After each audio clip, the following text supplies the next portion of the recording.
Hey there everyone. I'm going to do a pour today, and I wanted to do something kind of on the more fall earthy tones. I had mixed up a color or two to finish off a painting. I've also added in another light, so I'm hoping the light source is better on this video. If it is, comment and let me know that you do see more light, but there's going to be more shadows too. But I'm trying. I'm hoping that that extra light source helps.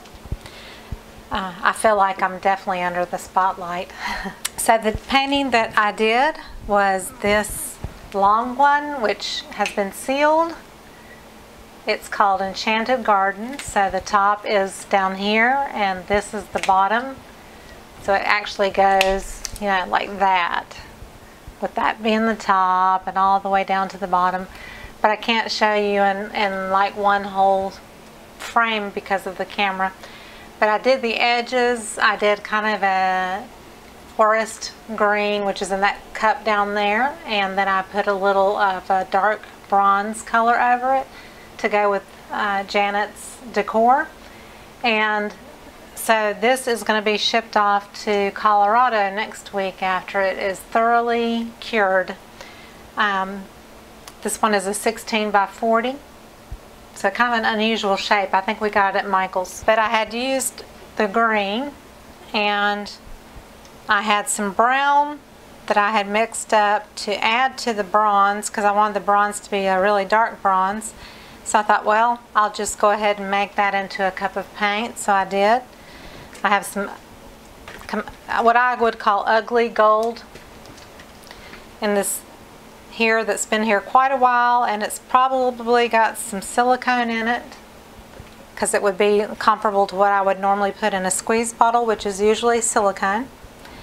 I have mixed this metallic, which is Martha Stewart, which I don't even think that there's Martha Stewart metallic paints out there anymore, but there might be. But it's called Vintage Gold, which is almost like a pale champagne color.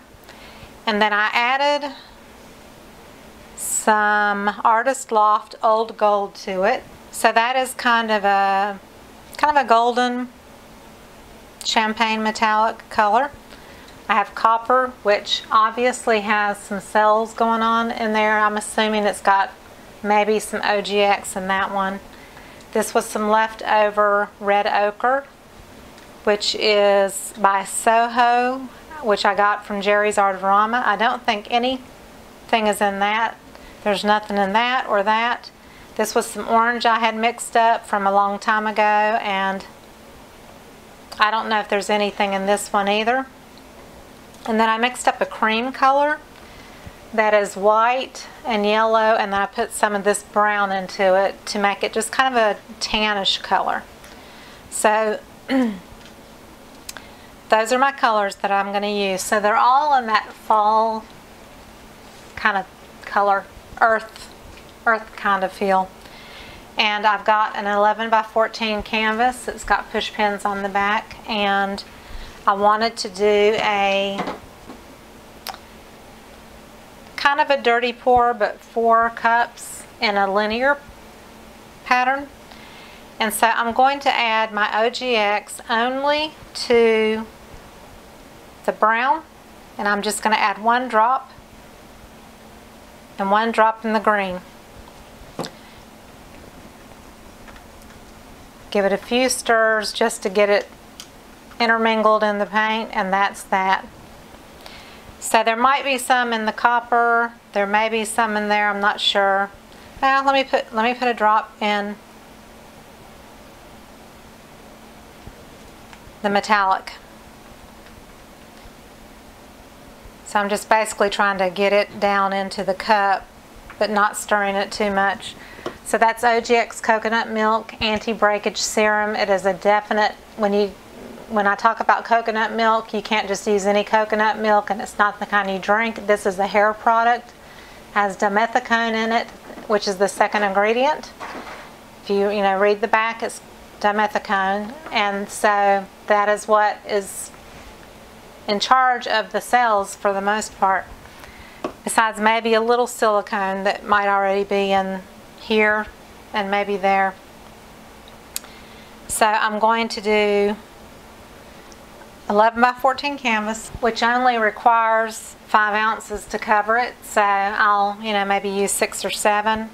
And I'm going to maybe put a couple of ounces in each cup of all the colors. Whatever you put in last will come out first, and I want to keep that in mind. I think I'll put the copper in first, because I do love copper.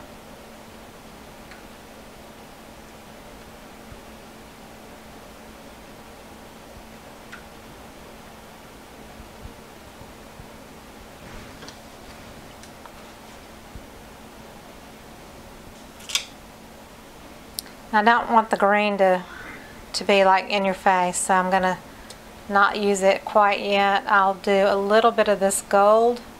I'm not going to use a lot of it, but I'm going to use a little bit. Well, I'm not going to use a lot of anything because I'm only needing a couple ounces in each cup. So it's already forming some great cells, which is a good thing. Let me go ahead and put the, let me do the red ochre against that gold.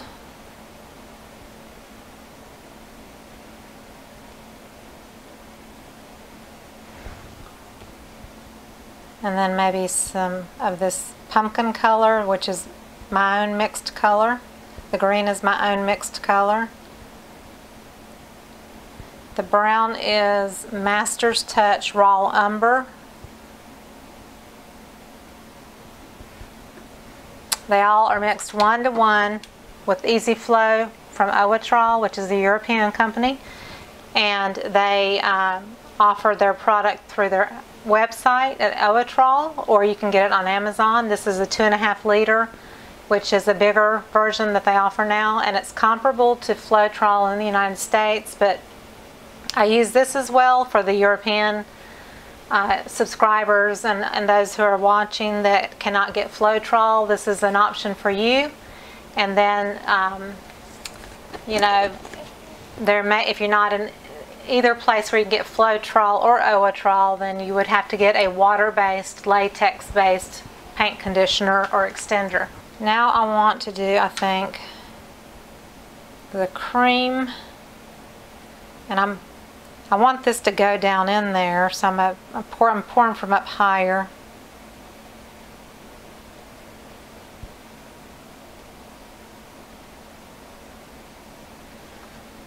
And I'll do some green, I'm sorry. This one is actually kind of thicker.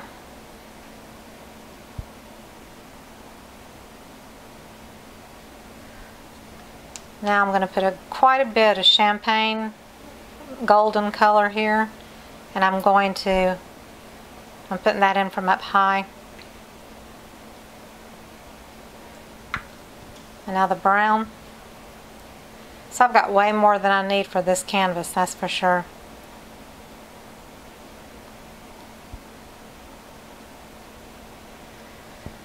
And I'll just top it off with a little cream.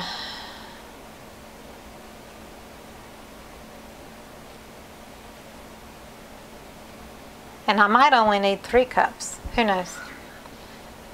I'll put a little copper at the very top just to kind of break up that brown too. I'm going to use my skewer and just kind of run through it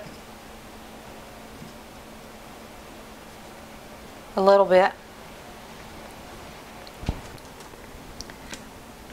So I moved my colors out of the way. So what you see on the table here is dried paint left from the other day. And I wanted to point this out because this is butcher paper. That if it's kind of see-through looking on your paper, then it's going to be really hard to peel off because it's super thin. Here is a piece that I had peeled off from a swipe that I did with the patent leather paints, the Deco Art patent leather paints. And so this was actually where these cups were. This was actually, I think, just like that.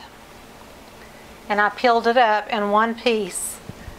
So that shows you some skins that dripped off the end of that canvas, and just to show you how different it looks on the back side as well.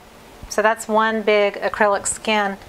So when you keep your skins, you have to put parchment paper between them or something to keep them separated, because if it touches itself or it sticks to something else that's, you know, paint or plasticky, it's gonna really stick to it. So you need to have it against butcher paper or freezer paper, parchment paper, something like that to keep it separated. Here was another piece that I pulled off kind of right from this area. So here's, you know, one side of it, which I had my Superman colors. It was red and turquoise and yellow and black. And then there's the back side of that, just so you can see how it looks. I want to go in a horizontal pour. And this is my old foil pan that I've used for probably 4 or 5 months, and you know, once it dries you peel it out of there, and I'm about ready to throw this one out and start over. I've reused it so many times. So I'm going to just kind of go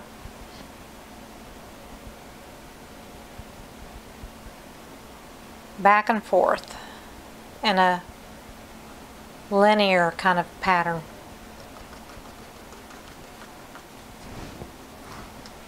So I guess this may take 4 cups. Okay, I'm going to start this one on this end.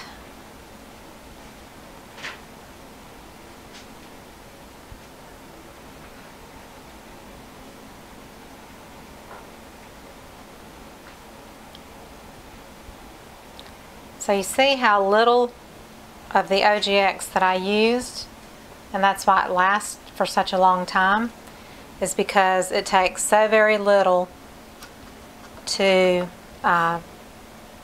make nice cells. So I'm just basically using my cup and what's in it to get the paint to the end of the canvas a little bit. So before, you know, that way I don't even have to tilt it much if I don't want to. I don't like that big brown spot there, so I'll let some paint run off into the other cup. So let's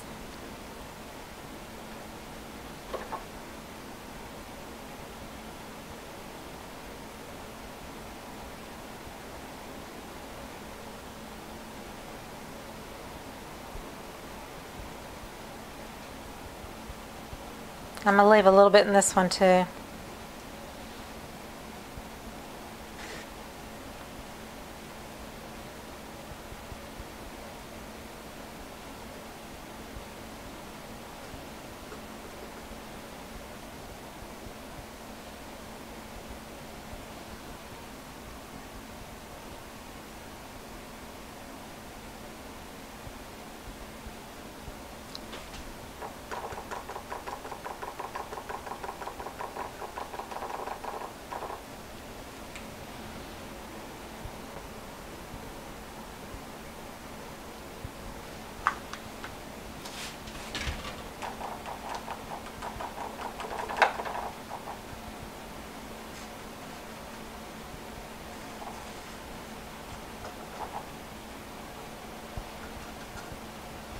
So already pretty much the canvas is covered just the way it is, which is a good thing.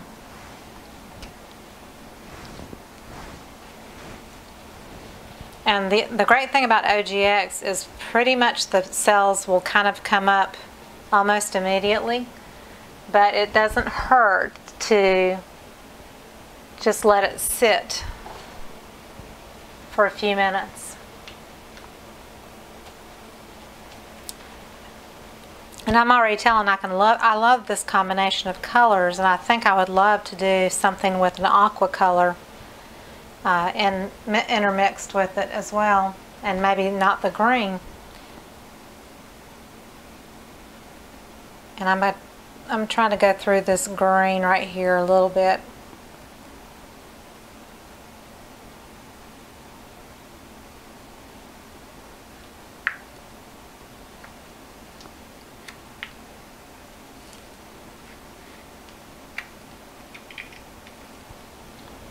because I don't want that green to be so predominant.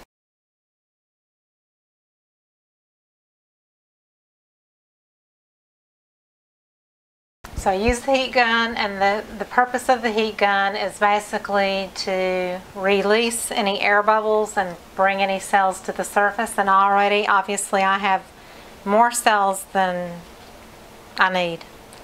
And it's funny how the gold really showed up a lot too. The actual gold, this color, which is not metallic, it's just gold. So I'm just going to tilt a little bit, take it over the edges.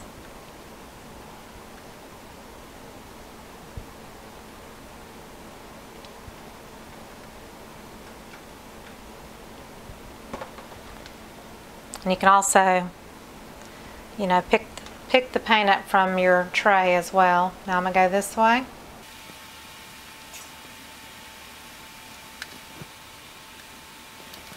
Okay, so I'm going to take it back to the middle a little bit, because it's taken my cells and kind of squished them out. That's okay. I'm going to take it this way just a little.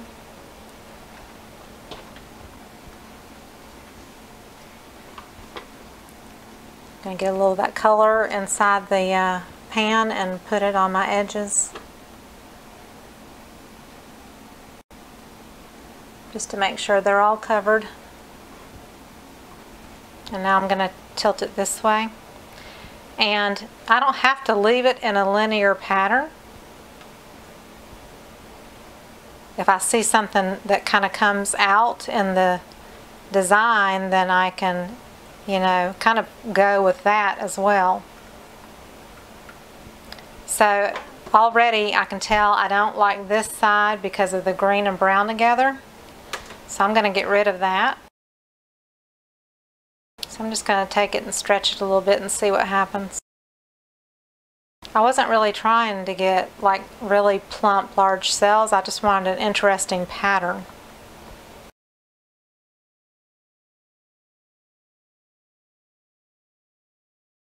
I think all the edges are covered. And I had the camera zoomed in. I'm sorry about that.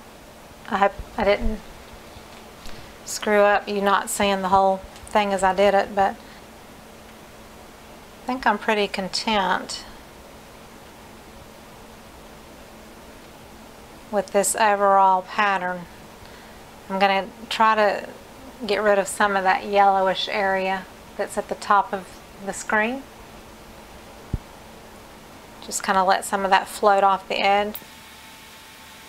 So the copper did not show up except for really pretty much through here. That's the only place you really see the copper. So just trying to squeeze out a little color there too. This is that red ochre.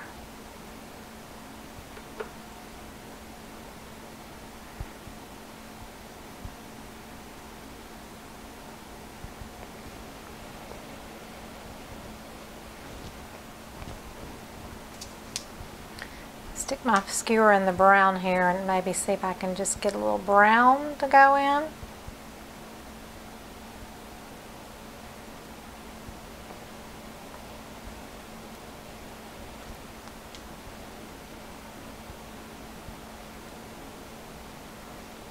Some orange.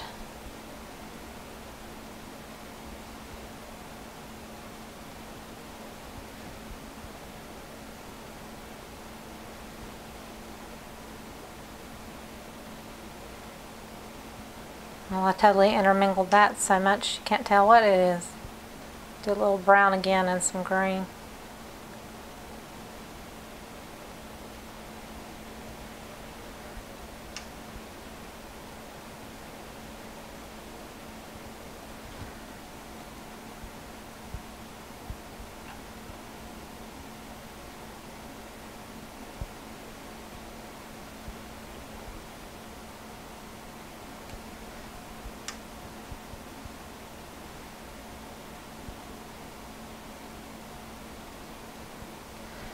So what I do is, if I'm missing a color that I want it to be there, I just kind of add it in where I can. And then you can, you can create a pattern or make it just kind of flow into the design. But I like this. It's very earthy, very fall feeling.